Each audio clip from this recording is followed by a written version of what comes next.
Hello, my friends. Welcome back to Hidden History. I'm happy you chose to spend these quiet moments here with me. So sit back, relax, and let the story begin. Only hours earlier, he was the emperor of the Byzantine Empire. Now, he is a prisoner. Outside the tent, Turkish soldiers whisper in disbelief. Inside, the emperor waits quietly, not knowing if he will live until sunrise. That night, in the year 1071, the world began to change. In the West, people would remember this battle as a disaster that broke the power of Byzantium forever.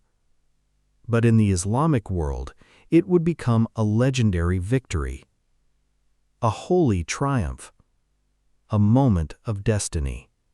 This is the story of the Battle of Manzikert, and the night two civilizations saw history in completely different ways. The Byzantine Empire had once ruled lands across Europe, North Africa, and the Middle East. For centuries, Constantinople was one of the richest cities on earth. Its churches shined with gold. Its walls looked impossible to destroy. Its emperors believed they were the true heirs of Rome itself. But by the 11th century, the empire was tired. Old enemies surrounded it from every direction. Political corruption poisoned the palace. Generals fought each other for power. And across the eastern borders, a new force was rising. The Seljuk Turks. Fast, disciplined, fearless riders from the east. Led by a young and brilliant ruler named Alp Arslan. His name meant the heroic lion. And soon, the entire world would know that name. But this story is not simply about Muslims against Christians or East against West.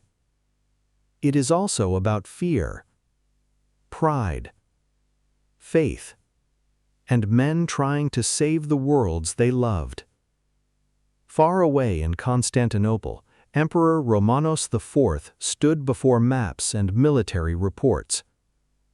The empire was losing control of Anatolia.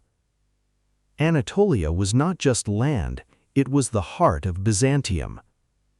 Its farms fed the empire. Its villages supplied soldiers. Its roads connected east and west. If Anatolia was lost, everything could collapse. Romanos knew this, and he believed only one thing could save the empire: war. A massive campaign. A show of imperial strength. He gathered soldiers from many lands. Greek troops, Norman mercenaries, Armenian fighters, Pecheneg horsemen. Thousands and thousands of men. Some historians say the army was enormous. Others believe the numbers were smaller. But one thing is certain: the army looked unstoppable. As the soldiers marched eastward, the roads shook beneath their feet. Metal armor reflected the sunlight. Church bells rang behind them. People prayed for victory. The emperor himself rode with the army, determined to restore Byzantine glory. But hidden beneath this great military power, there was something dangerous. Division, jealousy, political hatred. Some nobles inside the empire did not trust Romanos. Others secretly wanted him to fail. And far away, Alp Arslan was facing problems of his own. The Seljuk Sultan was not originally planning a giant war against Byzantium. His attention was focused elsewhere, toward Syria, toward the Fatimids in Egypt, toward protecting the Islamic world from different threats. But suddenly, news arrived. The Byzantine emperor was marching east with a huge army. The danger could no longer be ignored. And so Alp Arslan turned north, fast, very fast. His soldiers moved like shadows across the plains. Unlike the Byzantine army, the Seljuk forces were lighter, faster, deadlier on horseback. They knew the land. They knew how to exhaust an enemy before striking. But even then, the odds looked terrifying. The Byzantine army appeared much larger, more powerful, better equipped. Many Muslim soldiers believed they might die, and maybe Alp Arslan believed it too. Before the battle, the Sultan did something his men would never forget. He wore white clothing, like a burial shroud, like a man already prepared for death. Then he climbed down from his horse, placed his face against the earth, and prayed. The wind blew softly around the camp. Thousands of soldiers watched in silence. Alp Arslan asked God for victory or martyrdom, nothing in between. Nearby stood a respected scholar and advisor, Abu Nasr al-Bukhari. He advised the Sultan to begin the great battle during Friday prayer time, because across the Islamic world, millions of Muslims would be praying at that same moment, praying for victory, praying for protection, praying for the warriors of Islam. And so the soldiers waited. Some sharpened swords quietly, others whispered verses from the Quran.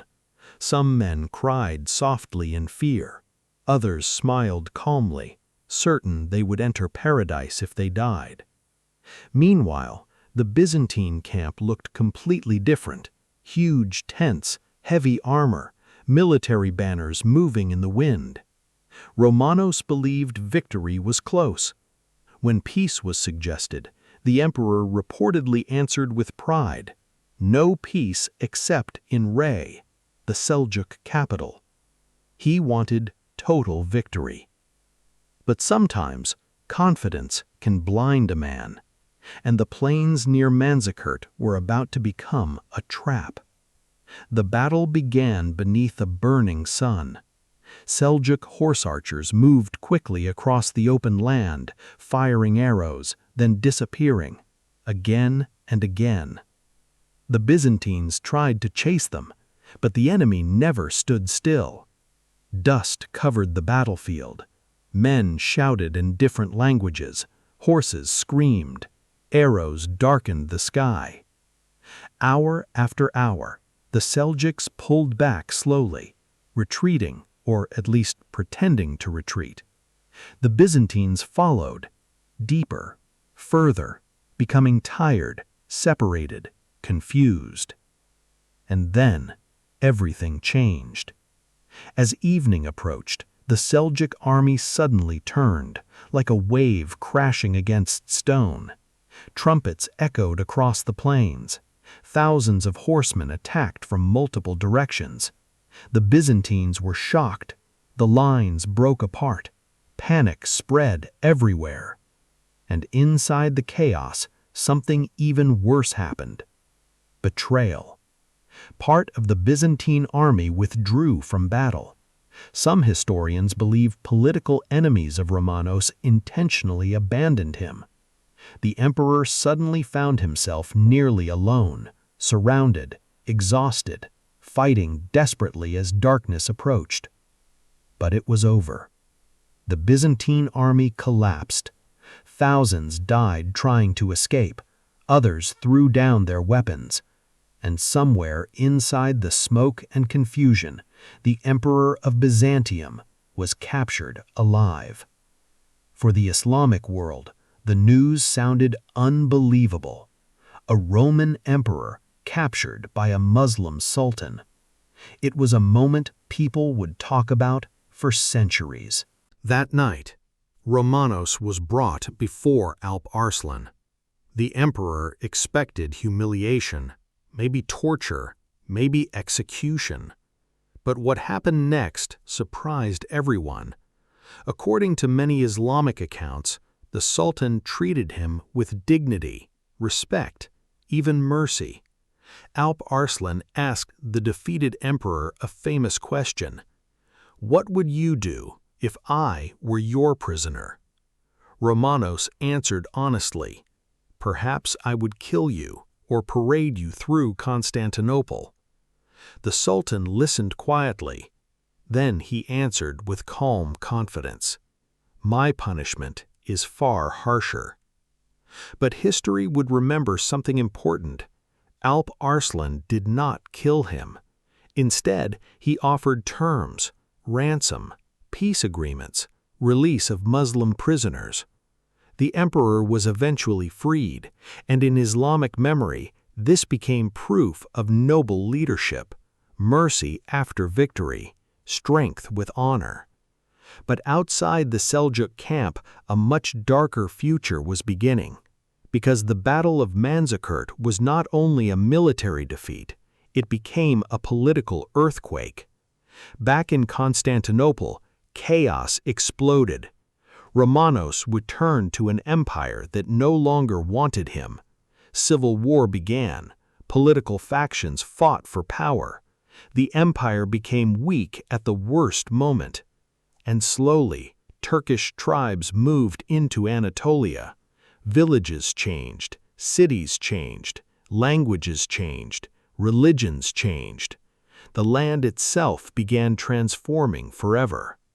For many Western historians, this was the true disaster of Manzikert, not simply losing one battle, but losing control of Anatolia itself, the very heart of Byzantine strength. And years later, those consequences reached westward. The Byzantine Empire became desperate. Emperors sent messages westward asking for help. The Christian East could no longer defend itself alone. And eventually, those cries for help helped inspire something enormous: the Crusades. Armies from Europe marching toward the Holy Land, wars that would continue for generations, all connected in some way to one battlefield in 1071. But in the Islamic world, the memory was completely different. Manzikert became a symbol of divine victory, a turning point in Islamic history. The door to Anatolia had opened, and new Muslim states would rise there, including the Seljuk Sultanate of Rum. Centuries later, that same land would eventually produce another empire, the Ottoman Empire, an empire that would shake Europe itself. And so, one battle created two completely different memories. For Byzantium, a tragedy. For the Islamic world, a triumph. For historians today, a turning point that changed the Middle Ages forever. But maybe the most fascinating part of this story is that the men inside it did not know any of this. The soldiers dying in the dust did not know they were changing history. Romanos did not know his defeat would echo for centuries, and Alp Arslan did not know his victory would reshape the future of Anatolia forever. History is strange that way.